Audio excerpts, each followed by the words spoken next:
through their process of what it is, how it is to write a book and finally publish it. And we're really happy that you're able to join us today. And thank you so much for taking time out. And don't worry, we have that big giveaway reveal at the end. In case you still want to participate, you know where to go. You have to go to our Instagram handle, India Fact Quizzes Instagram handle, and you can still participate in the giveaway. You have to just follow a few rules. And once we're at the end of this session, we'll reveal our winners. And we hope that you're one of the 3 lucky winners who win the amazing, exciting hampers by Pan Macmillan. And this event is in association with Pan Macmillan. And we have an amazing author here who's just launched his first book, Gangster State, which we gave in our English quiz last week. And we have this amazing editor with us. She is Teesta Guha Sarkar, and she's the editorial head of Pan Macmillan. And we have Sourjya Bhowmick, who's the author of Gangster State, the book that 5 of you have already actually won in Game of Facts. So we'll just start with a few lines from maybe Sourjya first, who'll maybe tell us about his experience of writing the whole book and how the idea came to his mind. So Sourjya, please tell us how this happened. How did you develop the idea? What was your journey like? Thanks, Minal. And first of all, thanks for having me. So I think any book or any idea, it results from your personal experience. So, I mean, growing up, the book is about the fall of the CPIM in Bengal, which was a political behemoth. And after that, when I left Bengal, I had a baggage of ideas or experiences with me. I saw them grow, I saw them fall. And when I went to Delhi, Bombay, successive cities, people were asking me what happened to them. I mean, everyone had curiosity and there was an element of nostalgia. My friends from college, whenever we used to talk, we all invariably used to go back to our college days, the fall of the left and all those kind of things. So I could understand that this can be a book. And the second thing is, it was my most important part was it stems from my personal experience. I didn't have to be very imaginative to write about it or maybe research a lot. I mean, go to libraries kind of thing. And then also I realized like there has been like academic exercises, like people have done surveys and written, there has been like papers on journals and all, and like journalistic interpretations. But the most important thing was like growing up during that era, how it was, I mean, the allure of power. But I mean, for all these people who are in this webinar, I would say a book cannot be done. Everyone has a story to tell. And that's what, I mean, we were also saying. And you can only tell the story if you have the personal experience. And you may think my experience is not that great. People may have richer experiences about many things, but you never know. Once you start like cultivating that idea, that experience, and maybe just writing it down, then it might turn into a very good book. So this is how it became. I mean, the idea struck me that people want to know, and I have a story to tell. And I'm in a good position because of the personal experience. And then, I mean, writing a book means a lot of struggle. I don't have any degree in literature or creative writing or anything like that. So what I started doing was like, I anyway used to read a lot of nonfiction books. I mean, and another good source on how to write an excellent piece is like New Yorker. I used to read the New Yorker a lot.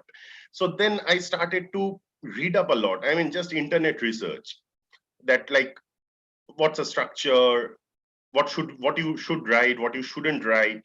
And then the biggest part was like getting a publisher. Because I used to read stories in Google about like big authors getting rejected and all. So I expected a rejection first. So, but the point is like, then another avenue was for me to go through the literary agents. But the thing was, I never lost like any motivation. I was always reading up, following commissioning editors on social media. That's the easiest thing to do. What they're saying, what kind of books they're looking for. And then I found an article where it was written like, what are the, commissioning editors of different publishing houses looking for in the year like 2017, I guess, if I remember correctly. And then I started, I'm telling my formula, I can say. So then I started like checking, okay, so this fits with, say, Pan Macmillan. And say Teesta Guha Sarkar is looking for something like this, a political story, a non-fiction story. So then I started getting in touch with them, and thankfully I wasn't rejected. Teesta liked the idea, and then the story doesn't end there. Then you have to, we had to structure it a lot. There was back and forth. She suggested certain things, and then I elaborated on those parts. So it was like, and then you start. And one thing I was very sure about myself, that I will only write the book once I get like acceptance from a publisher. That was one important part, because I didn't want to waste like 2-3 years, write like 90,000 words and then get rejected. And so that's why. So once things started, and it was a lot of back and forth changes, because my focus was something different. Teesta suggested something else. It was given a better shape. And then it was like, maybe we took like 3 years to write the story.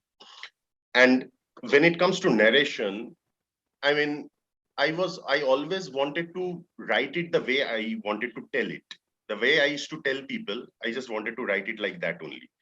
And then it took about 3 years. And another thing a lot of people discuss about is the writer's block and all. Yes. I would say there have been like 3 months I didn't write anything. And there have been like 1 week when I wrote like 10,000 words, because it was coming from my personal experience. So everyone attending this event, I would tell them, if you are writing from your personal experience or talking to people, anecdotes, then it becomes easier to write. So, and it's not, I would encourage people saying that it's not a very big thing. When people tell me, how did you complete this? How did you write this? It's such a big thing. It's all about the effort. It's not something that it's very difficult. So this is something, and it took 3 years, I guess. And 3 years, and if I take the few months in between when I didn't do anything, so it was done in like, say, just 2 years, 2 months, something like that. And then it doesn't end there, because once you write 80,000 words, people say that that's the first draft, and then it becomes like 10% shorter. But for me, it became actually 15% longer. There was a lot of feedback, add this something, fact checking, a lot of fact checking. And and as it's a political book, there have been minor things like whether Sonia Gandhi was the president of Congress or Rahul Gandhi was the president of the Congress in 2018. So I had to check everything, go back to newspaper articles and all, and then adding like, and that's the most difficult part, the editing. Teesta will be able to elaborate on that better, because suddenly you forget everything for 3 months, and after 4 months you have to again add something on page 25, then page 75. Then if you ask me right now, I won't be able to tell you what I wrote in like page 150, what is written in which chapter. So that takes also like 6 to 9 months almost. So this whole process, what you need mostly is tenacity and motivation. It's like doing a PhD, nothing less than that. So as I was writing from my memories, memory is something with the more days pass, it slips. So I wanted to complete it in like, say, at least in 3 years, because I was forgetting things. And now when I have written the book, there are many people who tell me, Acha, you didn't mention that incident. You forgot that thing in college. So these are the things which slip from my memory. So memory and experience, these are the 2 key components to write a book. That's what I feel. And that's it. From my point of view, it is a grueling journey of 3 years where you have to be very disciplined in your thinking, not in the writing, mostly about your thinking. You have to think like, you may think that this is very important, one part you want to write, but that might be unnecessary. So you have to double check and maybe take 3 days off and then think. And another thing which was very challenging for me, I would say, was I was working simultaneously a full-time job and writing. I wouldn't say that I was very disciplined about it, that I used to wake up 6 a.m. and write for 2 hours, then go to office. It was more about 3 days at a stretch. I mean, I used to come back from office, maybe something I remember, and then I used to write for 3 hours. So like that. So this is, I mean, the discipline, the writing discipline wasn't there, but it was, as it was experience and memories, you can write it anytime. I mean, maybe 12 a.m. or 1 a.m. or maybe the next day at 9 a.m. before going to office. And I wouldn't deny, in office also, when I used to get free time, I used to write my book. So this was the whole journey, whole process. And now I think I have been partly successful in that. So yes, so you talked about the writer's block, and we've actually got many questions on writer's block. We've got many questions on how to cope up with that feeling of not writing. So we'll come to that. But before that, I think Rashmi, we have Rashmi here. Rashmi, I think we can start with Teesta. We would like to know what you found in the book that you went with it, and what was that? What was your point of view? What was your experience when you heard about the book, when you heard about the proposal for the first time? Hi, everyone, and thank you, IFQ, for having me. Well, I'll also have to recollect from my memories, because like Sourjya mentioned, it's been more than 3 years now since he came to us with the book proposal. But I remember in our initial conversations, he mentioned that he'd obviously been a part of the Students' Federation of India. He'd seen the ebbs and flows, the rise and fall of the CPIM in Bengal as an insider. And of course he had a riveting story to tell, but as is the case with books on politics in India, it's a sensitive subject, and you can't always reveal everything in nonfiction. There are certain legalities you need to keep in mind. So I remember Sourjya, in the beginning, he wanted to write it as a novel. But the more I heard about his experiences, and when he finally presented a proposal, I thought that, and you will find it in the description of the book, we call it creative nonfiction. We finally both agreed that this would be the best medium through which to tell his story, because I thought that his experiences were so interesting. And usually when you think of political books, when you look at the political books that are available in the market, many of them are written by top politicians, from various parties in India, or it'll be a well-known political journalist. There are very few books that are from someone who's seen it on the inside, and can tell a more intimate story. When you're say a top politician, you're bound by all sorts of factors that prevent you from telling the full story. With Sourjya, that was not going to be such a big concern, and the medium of the form of creative nonfiction also allowed him to come up with a character, fictionalized version of himself, like an alter ego, through which he could reveal his journey within the CPIM. So I thought it was really different, it was really unique. And what struck me most of all was, of course, I knew that he had the material, he had the facts, which any person who's from the party would be able to bring to the table.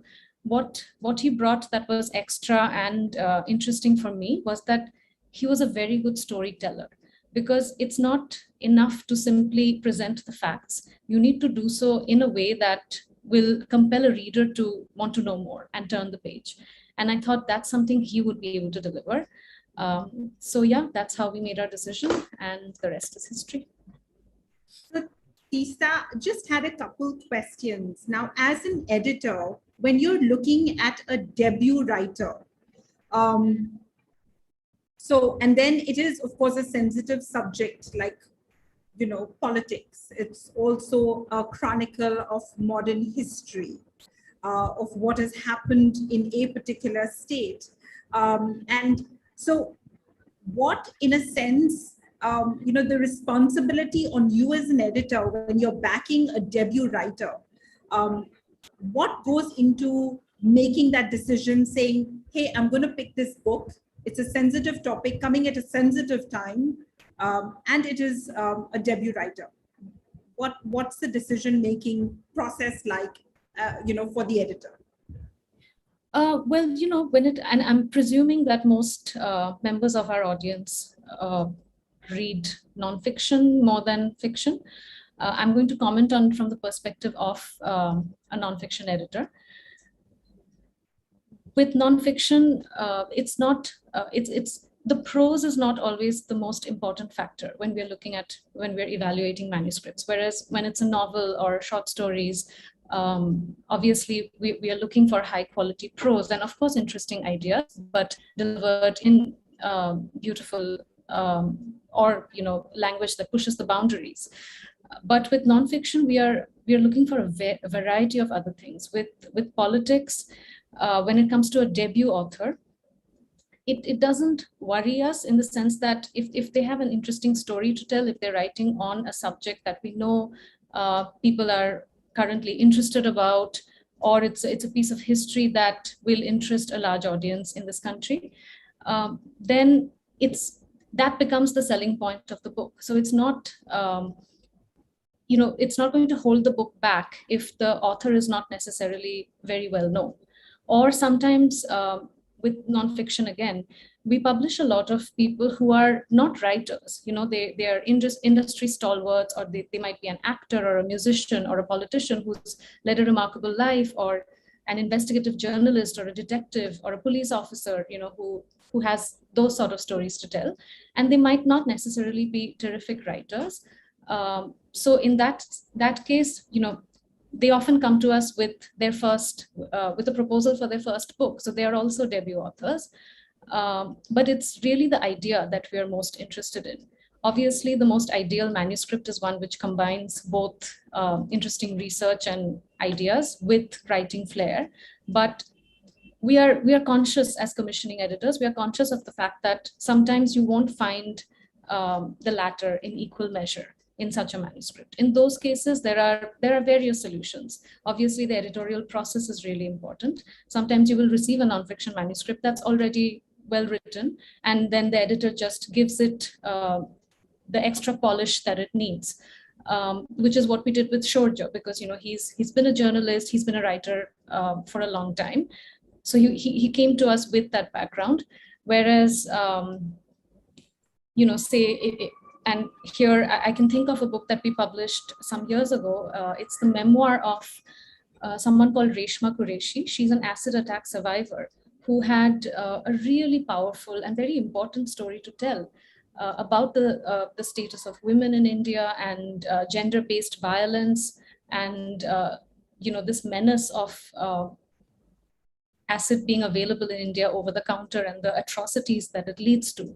But she doesn't even speak much English. She doesn't write much in English. So she needed a co-writer or a ghostwriter. So we teamed her up with the CEO of the rehabilitation center that she's a part of. And then, she conducted, Tanya Singh is her name. Tanya conducted interviews with Reshma over 2 years, got the story down on paper, and then she is the one who put the narrative together. But we still consider Reshma the writer of the book because it is her story. She's just told it to her co-writer, just to give you an example. But that's fascinating, because it's just nice to know that at the core, the idea of the story is more important, and then everything else kind of falls into place, which really is the responsibility of the editor and the publishing house once they take it on. Teesta, another question that I wanted to ask was, who approaches whom? Who makes the introduction? Do you go around, and I know, you're in a sense a diamond sorter, if you will. You have to sift through the rough and find the real gem. But, ideally, and we're all interested to know, typically, how does it work? Who meets who? Well, there is nothing set in stone, I would say. Sometimes authors approach us. In Sourjya's case, for instance, sometimes we go out looking for authors, and in other instances, there are literary agents who will bring us new proposals and manuscripts. So in every publishing house, you'll find, a team of commissioning editors, and their role is basically to keep abreast of, reading trends and generally current affairs and what's happening in the world, and come up with ideas that are worth exploring in a book-length work, which might interest an audience today. And once they have done that research and they found that exciting idea, they will then look for the right authors that they can match that idea with. And then, there's the whole process of looking them up, getting in touch with them. And I think the hardest part is to convince them, to present your vision for the book and convince that author to trust you. If they're, first of all, many authors might just say they might find the idea interesting, but they might not be in the right place at the time, or they might not be inclined for a variety of reasons to write the book. So very often, these pursuits don't lead to anything concrete, but this is basically the process that a commissioning editor follows. And so this is one way of trying to, finalize a book deal. The other thing that commissioning editors do is sometimes we might not have a book idea, but we might know of certain personalities who we think, if they wrote a book, we know that, it's going to find a huge audience, and because they also have an interesting story to tell, or generally they have a large following, a cult following. Say someone like Priyanka Chopra, Penguin Random House published her book. And I'm not sure that, she was given, she was told what to write. She wasn't. She chose to write about her life, but the publishing house saw merit in asking her to bring out a book because it was going to be widely read. So that's one other way. And there are, of course, unsolicited submissions. Usually publishing companies on their website, they will have an email to which you can submit a proposal. There are usually guidelines mentioned on the website. That's not always, I wouldn't say that's always the most fruitful way of going about things, because there are hundreds of submissions we receive every day, and at least in my company, it's a small team, so we have very little time to look at that list. So normally, those books, unless you make your proposal stand out, you write a really catchy subject line, it might not catch our attention and it will end up in the slush pile. So in that case, I would say, it's very important to find an agent.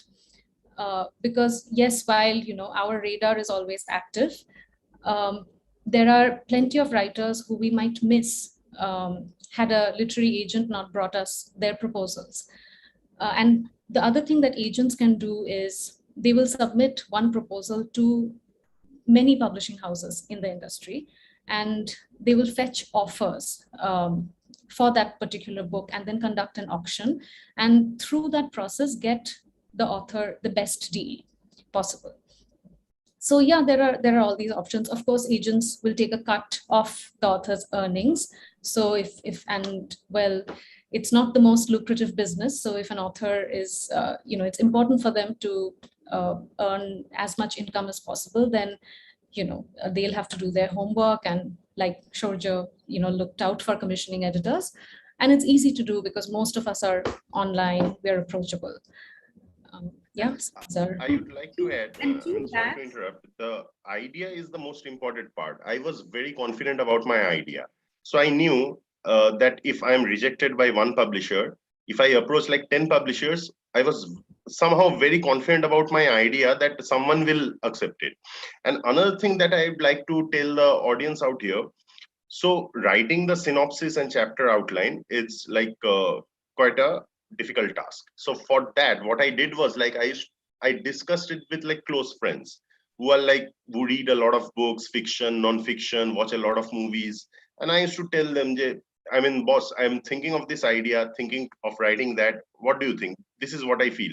Like till this period, it will be the insider perspective. After that, it will be the outsider perspective. So I ran through the idea with a lot of people.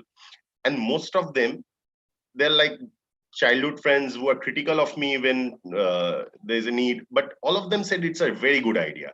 So when 10 people are saying it's a great idea, so that's the audience for you. You can convince the sales team also then, because everyone is saying it's a good idea. So I mean, and another thing, just like taking cue from this, the idea can be one line, and then you can garnish that. I mean, I would like to tell people out here that we used to have a history professor in our college who used to suggest to us, always talk to old people who are senior to you, because they are walking, talking history. And from that, I mean, if I have an idea about, say, the Modi government post 2014, and if I want to write that, so we are the best people to talk about that. We have all our experiences, and some 19-year-old guy 20 years down the line can write about that if he speaks to us. So like that, I mean, you should speak to as many people as possible. As an anecdote, I can tell you, when I was in Bombay, I used to talk to a lot of people and ask them about 93 Bombay riots. And that ranges from CEO of an insurance company to your neighborhood electrician. And everyone had a story to tell. Everyone had their own experiences, interesting experiences. So this is how, I mean, if I wanted to write a book on that, that would have been a very different book from like academic exercises or like journalistic articles and all. It could have been a book if I spoke to 100 more people. That could have been a really great book, I feel. So you should talk to as many people as possible about your idea. And they will tell you, give you anecdotes or maybe suggestions which will garnish your book. And the chapter outline and synopsis, from my personal experience, I would say I read up a lot on that. Just like nothing, I mean, internet research, and spoke to a lot of people. And that's how I wrote, asked people to check. Someone said, a lot of people gave feedback and all. Based on that, I finally went ahead with a short 250-word synopsis, because I knew if I was writing 1,000-word synopsis, there were chances like including a lot of unnecessary information. So I wanted it to be very tight. So, and I also had a backup plan that if a 250-word synopsis gets rejected, the next will be 350-word synopsis. So like that. So, and chapter outline, as I have been saying, chapters, I followed a wordplay based on movies that I liked. I mean, for example, Fear and Loathing in West Bengal is from Fear and Loathing in Las Vegas. So like that. So this is how I structured it. But you have to, yes, that's a very important part. As Teesta said, like you have to catch the publisher's attention with the outline and synopsis. And for that, the biggest effort is for that, I would tell people. Right. So no, that's fascinating. We actually have more questions, but I just wanted to get to the questions from the audience. And it's not in any particular order, but clearly the first one has to be for Teesta.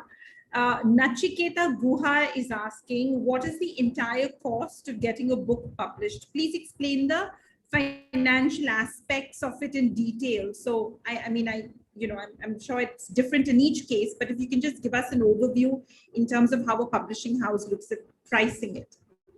Yeah, absolutely. And of course, I mean, there's self-publishing where the author bears the costs, but I'm going to talk about what we do. So the first cost is the advance that we offer to the author.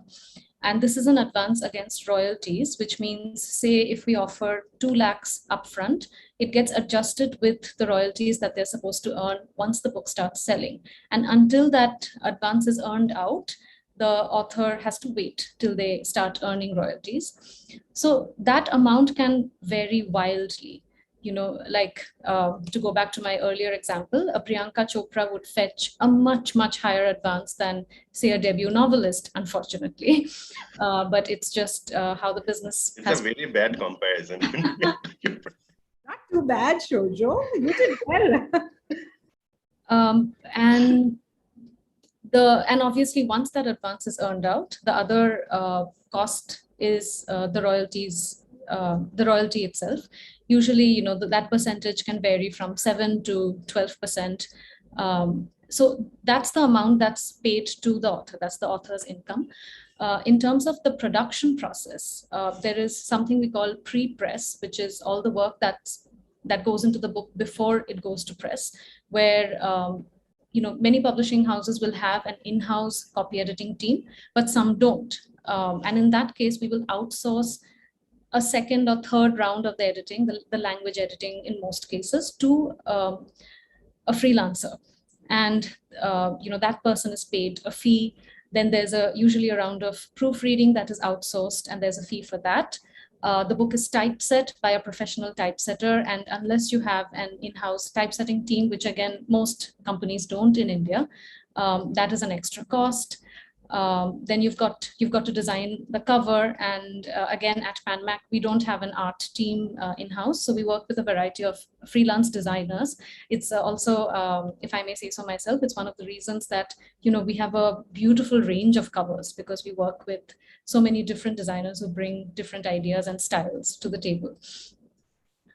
So there's a cost for that. Sometimes for the cover you need to source images for which you need to pay permission fees. Or if it's, say, a book of historical nonfiction, for which the author might need to supplement, their research and their arguments with some images, archival photographs. Sometimes you need to pay fees for those as well. And then finally, we come to the printing cost, where we usually send the specs of a book to a printer, and they come back to us with a unit cost, which is the quote for printing one copy of the book. And then, normally we'll start with anywhere from 3,000 copies and go up to 10,000, 20,000, 50,000 if it's Priyanka Chopra. And yeah, so that's the print cost. Then there's warehousing, there's logistics involved when it comes to shipping books from here and there. The books first arrive at the warehouse from the printers, from where it's picked up for shipping to all the retailers and distributors who've placed orders with the publishing house. Then begins publicity, which can often be a significant cost. Because we will run campaigns on Amazon, on social media, which come at a cost. Then very often in pre-COVID times, we used to do on-the-ground book launches where we would have to book a venue, we would have to arrange for refreshments. And again, with like we did with Sourjya's book as well, we send out, once the book is in print, we send out copies to a large, as large a list as possible of influencers and people who we know, public intellectuals in this case, who we know will appreciate the book and might want to help us spread the word about it. So sometimes we'll even go out of our way and send a copy to someone in Denmark if we know there's, that's a person who'll really appreciate it and might want to review the book. So as you can tell, it's a long and intricate process, and there are so many different costs that come into play. And these are I've mentioned the basic ones. These are the costs that we these are bills we have to foot for nearly every book. Then sometimes there'll be other kinds of costs as well with other kinds of books. But yeah, these are the fundamentals. I hope that answers Nachiketa's question. I think so, it does. Our next question is by Zamir Ahmed Khan, and it'll be really helpful if this could be answered in Hindi. I'll leave the choice to both of you, whoever wants to answer. तो वो ये पूछ रहे हैं कि books पढ़ने की आदत को बच्चों में कैसे डेवलप किया जा सकता है? How can you inculcate the habit of reading books?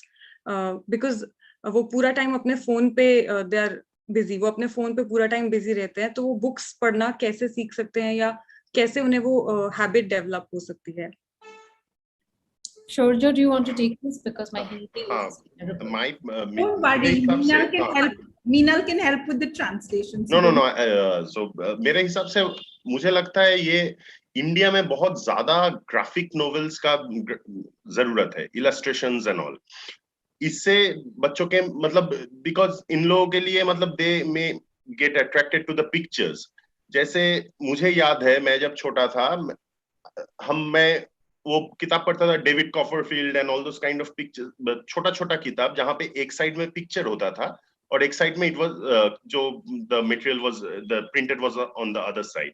और ऐसे I develop my own habit of reading जब छोटा था, and I used to read Tintin, Asterix a lot. And ये सब हुआ था क्योंकि दोज वर मतलब ये ग्राफिक्स नॉवेल्स था.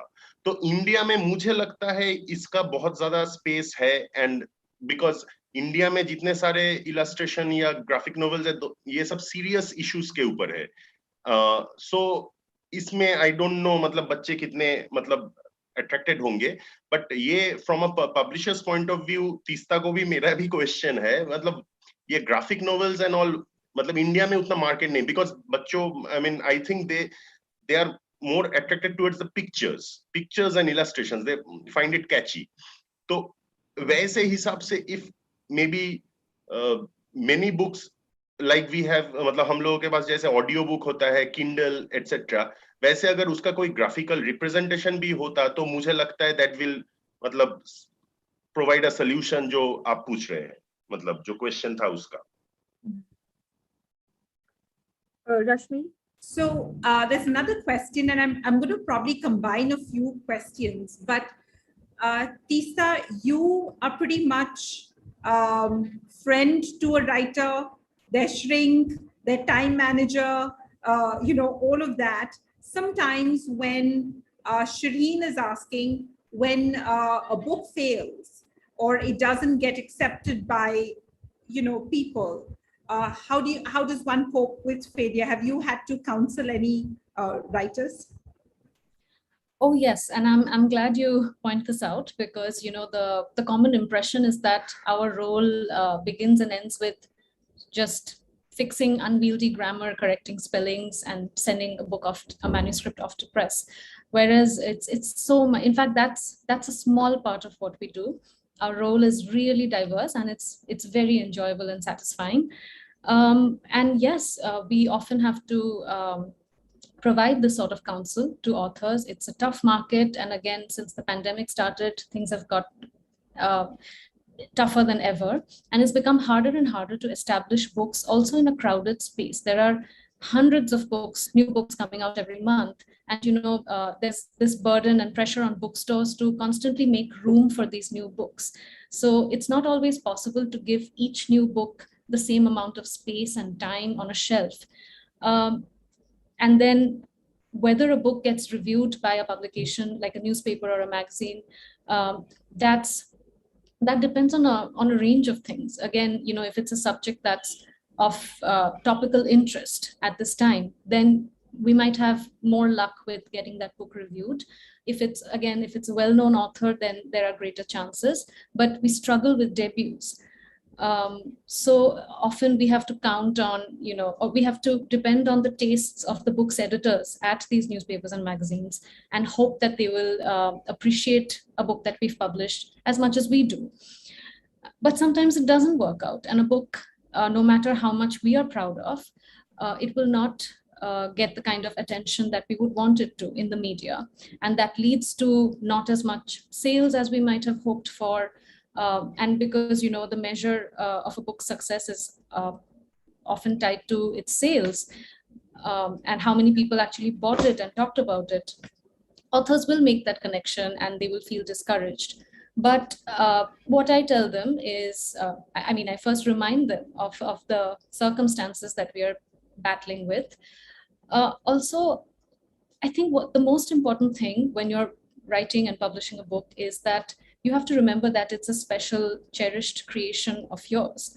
And of course, every author would like their book to find a large and appreciative audience, but it's your own satisfaction with that work is what I think is most important. And I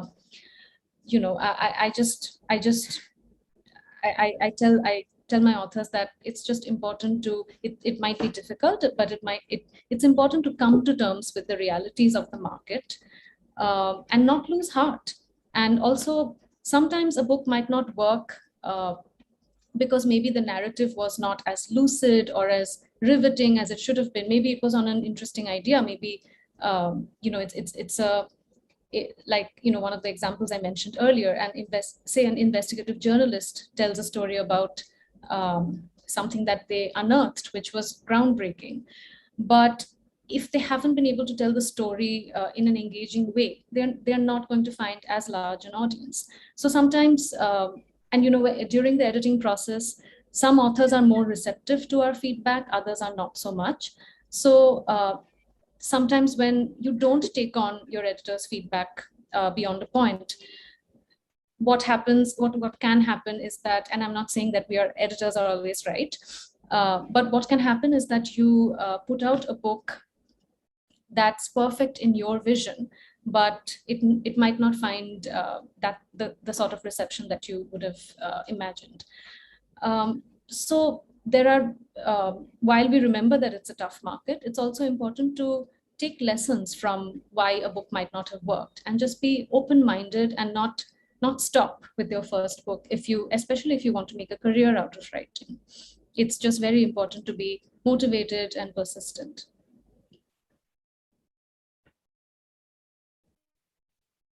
Rashmi, sorry, I'm going to toggle. There are some questions which I'm just going to read out, and then Teesta, Sourjya, if you feel like you want to answer it, just interrupt and start off with it, because I want to make sure that everyone so painstakingly put in their questions. I don't want to, not respect that. But some of the questions are, can an agent, so Tanima Das is asking, can an agent ruin my prospect of getting a book deal? Okay, I'll just park that there. Kaustuv Acharya is asking, how do I keep myself anonymous by writing and publishing under a pen name? I guess that's in a way self-explanatory.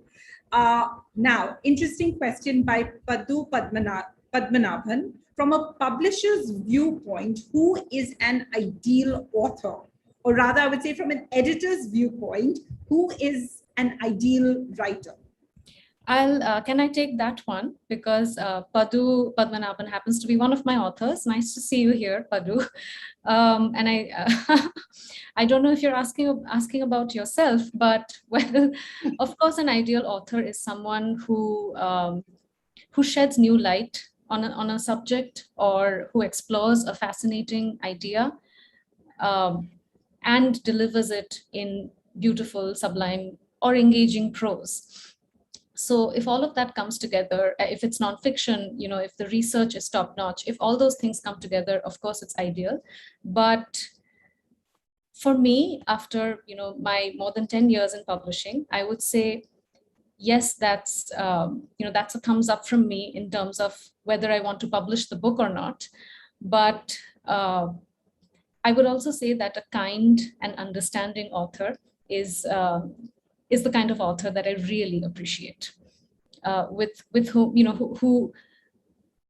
who is willing to trust their editor, and just be willing to have some fun along the way. Fantastic.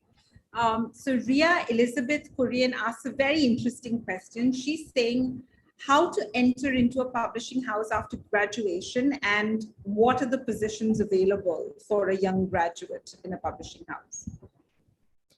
So I guess I'll take that too.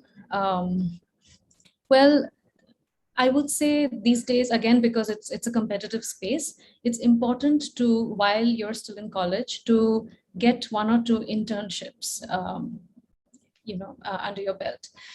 Because when you come to a publishing house for a full-time job, again, because we are always so overworked, we don't always have the time to train an editor, a new assistant editor from scratch. So if someone comes with some internship experience, they sort of know the ropes. It's easy for us, and it's also easy for the newcomer to settle in at the offices. In terms of opportunities, if you're talking about publishing broadly, then there are obviously many departments that you could think of. If you think you have better PR skills than editorial skills, you can always join the publicity team. Their work, my colleagues in publicity, I know their work is really interesting as well, and I love sometimes jumping on that bandwagon. But if you're looking for something specific in editorial, the first job is usually that of an assistant editor, or which is also interchangeably called an editorial assistant, where it's a really interesting position, because your job is not specialized. you basically help all the senior members of the team with every aspect of the publishing process, and thereby you get to learn about the business. So it's it's a wonderful learning experience. I'm going to now read out some more questions, and some of these you've actually answered, like how to get books published. One question, Sourjya, is how do you select, or how did you come on the name of the character? So probably this is the most difficult question for me. I mean, honestly, some characters, what I did was like, all these are real life characters, most of them, I mean, all are real life characters. So someone, say for example, the real name is say Rashmi, I made that say Ranjana, something like that. So I didn't think a lot. Some names, okay, so another guy, what I did was like, his name means the sun. So I looked for another name for the sun and used that. So like that, and but it's I mean, there is no formula or set pattern to that, I would say. I mean, if someone is like, say, was a Chatterjee, I made that person Banerjee or something like that, because it's all stems from personal experience. So it wasn't very difficult, but there wasn't a set formula. But if I was writing, say, fiction or creating new characters, then definitely I would have thought more, and there would have been a method to that. So, I mean, there's no formula, I don't know about it, but if I create new characters, then I will definitely think a lot. I mean, what to name them, how to name them, and I will see, I mean, I will think of those characters in a sociological, psychological, I mean, physiological way, and then come up with something.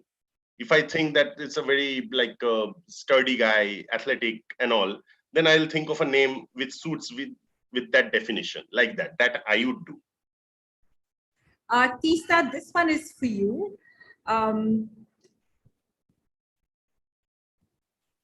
Now, this is it's a very interesting question, which Adya Rothre asks: how to maintain a balance in narration? Sometimes I just keep on narrating a situation and soon get lost. So in our own storytelling, how do we build a more tighter narrative? Are there any tips and tricks and techniques? Again, no set rules, but and not all authors abide by what I'm going to say. But if you find that you're getting lost as you're trying to write your narrative, it's important to first plot it out. List out your characters, make notes about what each of them are like, how they sound, what they look like, what their personalities are, and then make a sort of a storyboard, and just plot out how your story is going to develop, where it's going to reach the climax, what are going to be the red herrings, and then start out. And once, if you think you've plotted your narrative against that blueprint you prepared earlier, then the really important exercise before you show your manuscript to anyone is to just edit. And just keep polishing it. And sometimes what you need to do is take a step back, because when you've spent a lot of time, energy, and passion into putting a narrative together, you'll lose objectivity. You won't be able to tell whether it's something that other people will appreciate. So it's important to get some distance from the material, take a month off, 2 months off if you can afford the time. And in the meantime, send it to a friend or a peer for their feedback, and come back to it with fresh eyes, and re-edit it. And it's only when you're absolutely satisfied that it's ready for an editor is when you should send it out to them. And I reckon some of this could also apply in oral storytelling. Polish your story, say it a few times to yourself, probably just see where it actually goes, if it's a story that you want to tell to many audiences. But thanks for that. So I want to say one thing on this. I mean, I personally feel, I mean, if you are, say, for example, writing about Mamta Banerjee. The first impression image that comes to your mind is like she's the Chief Minister of India, a Chief Minister of West Bengal, and things like that. But you can, if you go back, jump back in the narrative, and maybe start with, say, 1990, some specific incident, then it becomes very interesting to me. And that's how I tell a story orally to, when I'm talking about people, even like characters or someone a character I'm discussing with my friend or something. That's what I do. And when I write, I also did that. I mean, you will see a lot of jump backs to suddenly 1994. So, I mean, I suddenly start with people came to know of her in the year 1994 when this.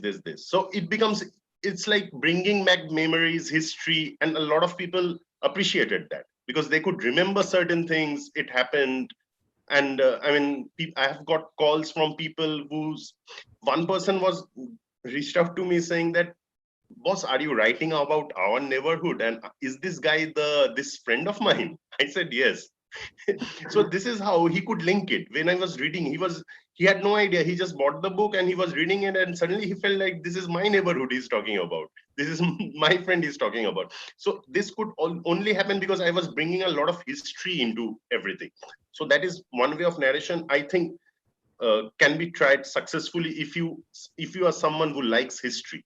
I always liked history as a subject. So this is something which people can experiment with. So this is a question from Teesta, another Teesta to you, Sourjya.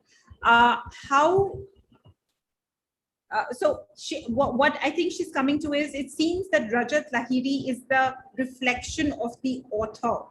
How do you see Rajat when you see him in the pages? It's I would say gray. I mean, not black and white. Someone who made mistakes, probably is repentant, had the allure of becoming, say, a hero, something like that, and is repentant of certain misdeeds of his, like that. But although at the same time, someone who tried his best to correct himself. Because he couldn't seek validation from his conscience during many actions he participated in or supported, like that, I would see. Teesta, so Rahul Vishnoy is asking, does it happen that sometimes editing changes the voice of the narrative? And if it does, should the writer be ready to be flexible? So you've got into the book, you've understood what the writer or the author wants to say, but you've gotten there and you've realized that you really need to change some things around to make it better, rather. And how do you go about that? That's a really smart question, because there are two ways of looking at it. One, I would say, is that a good editor will never trample on the author's voice, and they wouldn't impose their own style and voice onto the author's writing. It's important to maintain the distinctness of the author's voice. But having said that, it's also important to understand if the author's voice is, if it's going to appeal to a readership. And if the editor feels that maybe it's not exciting enough or lucid enough, and this is something that I encounter most often with books that are written by academics for a larger general audience, where academics, because they come from that particular space, they will often fall back on terminologies which a general audience might consider to be jargon. And when you encounter too much jargon in a book, it makes for a bumpy reading experience. It's not compelling. You're not hooked to the narrative. So in that case, you will still find that even an academic author will have a particular distinctness to their voice, but there are these adjustments you need to make. It's like, intonations that you need to bring out or tone down while maintaining the distinctness of that author's voice.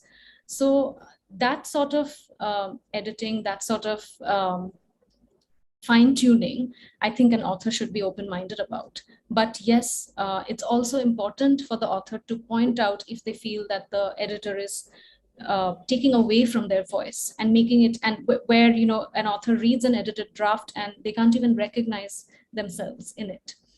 So there, you know, I would welcome pushback from the author. So it has to be that sort of a, you know, happy dance. So I'm going to take the last question. This is from Raj Nair. And then we'll get into the raffle draw. And I know everyone must be super excited and waiting to know if they've got the hamper.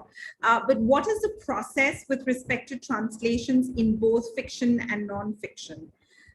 In terms of, I look at Sourjya's book and I'm saying it would have been awesome, Teesta, if it was also in Bengali. I would argue in Marathi as well, because immediately I was thinking, you know, as a political science student, suddenly I was extrapolating and saying, oh my God, this is so similar to another political party in this part of the country. But I'm just interested, or rather Raj is also asking, you know, what is the process when we talk about translations? Oh, believe me, I am totally with you on that. I think this book will, you know, it's really a worthy pursuit to find say a Bengali translator or a Marathi translator or even a Malayali translator for a book like this. And we are currently pursuing certain avenues to try and make that happen. Well, there are many English language publishers in India. They publish exclusively in the English language. So when they see potential in any of their books, I mean, potentials for regional language translations, they will approach publishers in those regions. Say for Sourjya's book, we've been talking to Bengali publishers in Bengal to see if they might want to read the material and make an offer to publish a translated edition. So that's one way of going about it.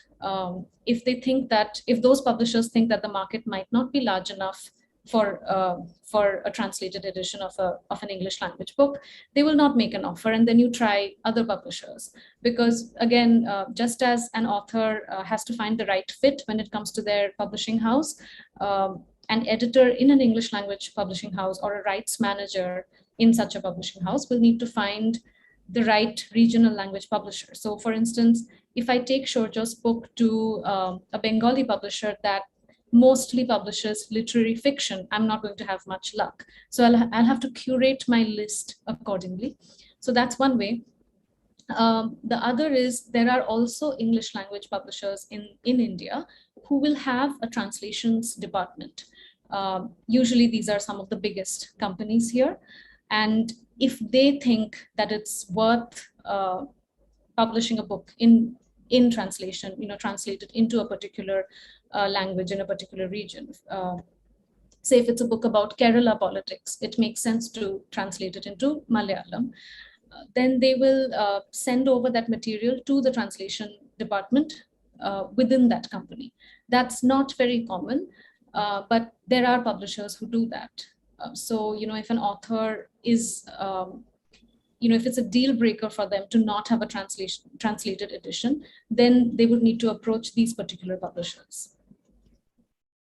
Super. Okay, so I think with that, we're ready to get, I'm just mindful of the fact that it's already 7 o'clock, and it's fascinating because there are so many facets to this whole aspect of publishing a book. And we're so glad that Sourjya could share his own experience as a debut writer. And then we get Teesta, who's the head editor of a very large publishing house, to really unpack the entire process for us. And there's still so much to sort of, you know, cover. But we thought we'd get into the raffle section now of what we're doing. And probably Shiva can, are you going to share your screen now so we can just have the raffle, and then 3 lucky people are going to get this hamper. I saw the list of books and I was like, oh my gosh, I wish I could get this hamper too. But yes, it's going to be 3 lucky people who are going to get this. Shiva, you're going to share your screen, and Yes, I've run into a little trouble. I'm unable to Okay. share my screen, so I'm trying to fix it. Maybe you Okay. can take a few questions, and Yes. I'll come around to it. Yes. So we have enough of them going around. So Ivan Zavedi is asking, Sourjya, how did you find, or how do you find inspiration for different characters? I think you did address how you name them, but when you have to pick from all these characters and you go back into your memory, and the ones that stand out for you, do you start jotting down those anecdotes, or were they sort of standout anecdotes that had to sort of make it into the book? So one thing, say I could have included more characters, but I was getting myself confused. Because the thing is like what Teesta was talking about, storyboarding and all. I didn't do a storyboard. I mean, so I knew I will probably write about 15 characters and 4 or 5 will be recurring characters. 2005, they will appear, 2011, 2015, they will appear.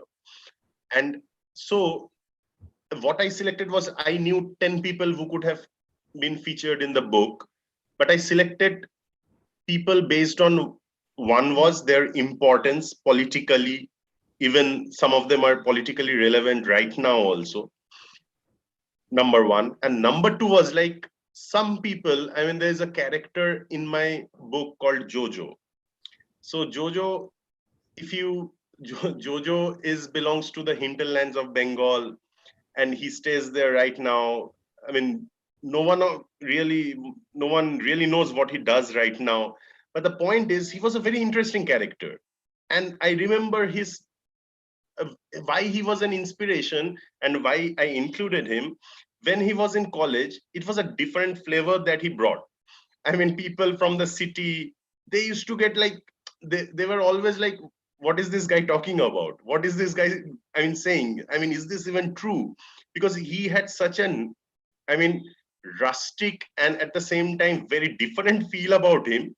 Every day, every minute spending with him was like a story in itself.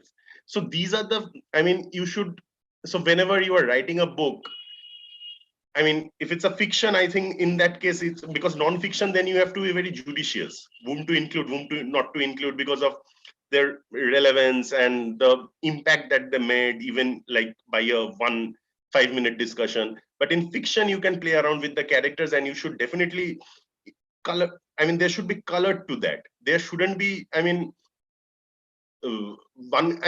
should be a contrast in the characters. Then it becomes very interesting for me.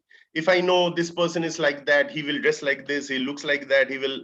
So it's a bit boring. But if you find a character who in the morning behave, I'm not talking about Dr. Jekyll, Mr. Hyde kind of a thing, but it has contrast and different colors to him or her, then you should definitely think of writing about him. And then once you start writing about him, you can, maybe experiment further on him and make it far more interesting for the readers. Because everyone wants to know about, if I talk about a colorful character to you, everyone will have a smile, everyone will laugh. But if I talk about a very boring person to you, then there is nothing to the story. So you should always select on people who made you laugh, who surprised or shocked you by their behavior or like whatever.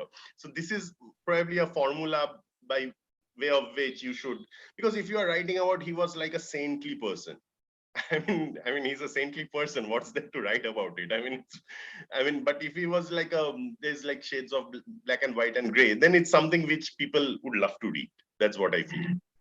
Absolutely. I just want to add that I would totally agree that characterization can really make or break a book. You might have a good story to tell, even if it's, a real life account, but if you don't choose the right characters that you craft that story around, it can really fall flat. So it's and another thing, for example, today afternoon, one guy sent me a text, is Aditya in your book X? Someone we know. I said, no, Aditya is not Mr. X, what you are thinking about. But he knows who Aditya is, but he can't figure it out. Because this character was very interesting. And you can merge it also. You can merge like different components of 2-3 different characters into one person. So another example, today morning, I saw a guy cycling in my neighborhood. I speak with him for 2 minutes if I see him. He also features in my book. He doesn't even probably know about that, but he features in the book. I always found him to be very interesting. So like that. That's fascinating. And I know we're all waiting eagerly for our winners. And Teesta, you're going to do the honors.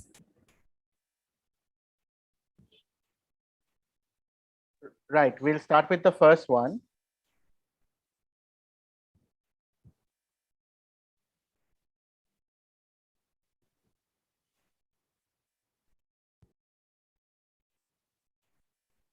Is Sarvesho Bhoyar in the chats? If you could raise your hands. You just have to press the raise hand button. Sarvesh, if you're there, I don't want you to miss your turn because then we'll just go to the next person. Okay, Jayasi Nivasan has raised his hands. So we are all assuming that Jayasi Nivasan is Sarvesh.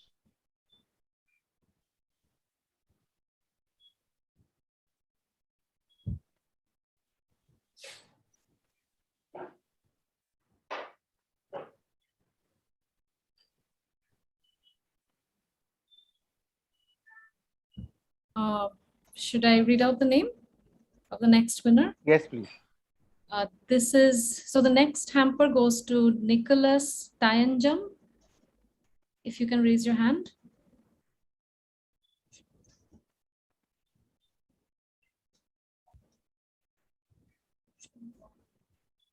Okay, I don't think he's here. So let's go to the next one.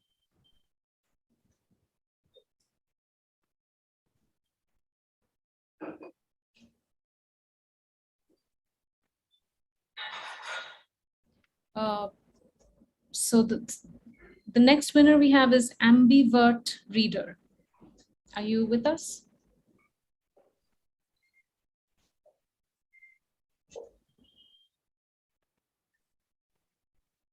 Have they raised their hand?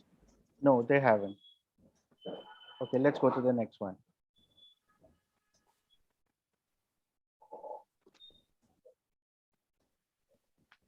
Again. Tough luck.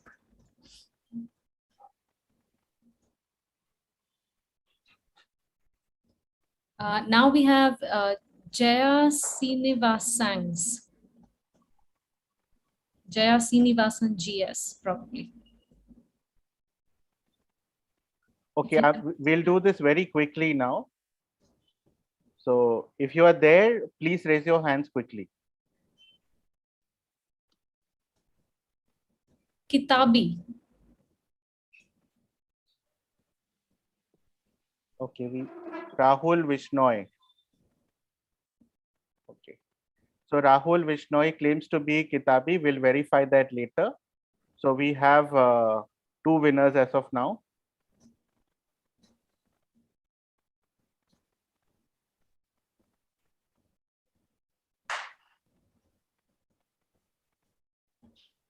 Vishnu Dwi, DWI.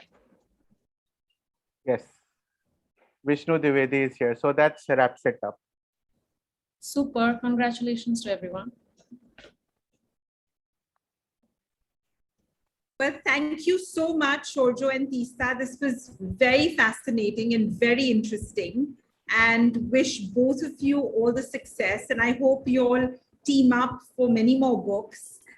Clearly, something has worked, and we're so proud of Sourjya. He's ex-India Spend. He is, well, India Spend completes 10 years. And we have Sourjya's book that comes out this year. And, you know, we're all about fact checking. We're all about making sure that there is enough of data and evidence so that we can move away from rhetoric and we can move away from opinion. And it's just so great that a publishing house is supporting a book like this, which we feel is absolutely important. And it's just so nice. And we feel so heartened that young writers are getting this kind of recognition. So thank you, Teesta. Thank you, Sourjya. And Jay, Srinivasan, Rahul, and Vishnu, congratulations. You all are actually the beneficiaries of Pan Macmillan's kindness this evening. You've got a wonderful hamper coming your way. And we'd love it if you can send pictures of or unboxing videos. And yeah, I mean, we continue doing what we do best, which is bringing India Fact Quiz every Friday and Saturday at 5 p.m. And we really do hope, Teesta, that we can see you again at some point, talking about maybe some more books that we bring, to IFQ. And Sourjya, you're part of the extended family, so we'll be calling on you every now and then. And that, you know something, that makes me remember the first article in my life that I wrote for India Spin, and its founder, Govind, he read that and said, like, the first thing he told me was, you are like James Joyce. I said, why? He said, like, it's your stream of consciousness, this article. It's all about Ulysses. So from that, I have written a book today. So I think it obviously required a lot of effort. And that's wonderful. I mean, what a compliment. What a compliment. it was not a compliment as such from coming, because he was critical of that then. Because it was a journalistic article. Anyway, just a lighter note. So thank you. And thanks all of you who've participated and stayed on till the end. It's 1 year of India Fact Quiz, and we're doing a whole bunch of bringing authors and bringing books closer to readers. And this is part of that, and we hope to see many more such events. So thank you all, and have a great weekend. And yeah, thank you. Thank you. Bye. Thank you. Bye. Bye, everyone.